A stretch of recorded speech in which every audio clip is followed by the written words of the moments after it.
તો દોસ્તો જો તમને આ પ્લેન બતાવવું જોઈએ કેવડું મોટું છે અને પાખિયા જ ખાલી માળા સુધી પહોંચે છે અને આમ તો બહુ મોટું છે. એની બાજુ પેલી બાજુ એનો ફેસ જે છે એ બાજુ છે આખું અને આ બધું આખું એનું પાખિયા જ છે. આ હવે કયું મોડલનું કઈ ટાઈપનું પ્લેન હોય ખ્યાલ નથી પણ આખા એનું વચ્ચે જ આવેલો જાઉં છું અને નીચે બધી ગાડી બધી પડી છે.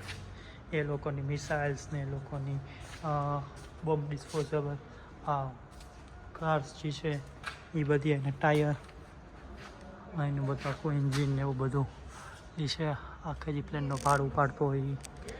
અને આ બાજુ જે છે એ આટલા બોમ્બ જે છે એ કેરી કરી શકે છે અને અંદર પરમાણુ બોમ્બ બી લઈ જઈ શકે છે ને સાદા બોમ્બ બી જે ઓછા વિસ્ફોટક હોય એ બધા લઈ જઈ શકે છે.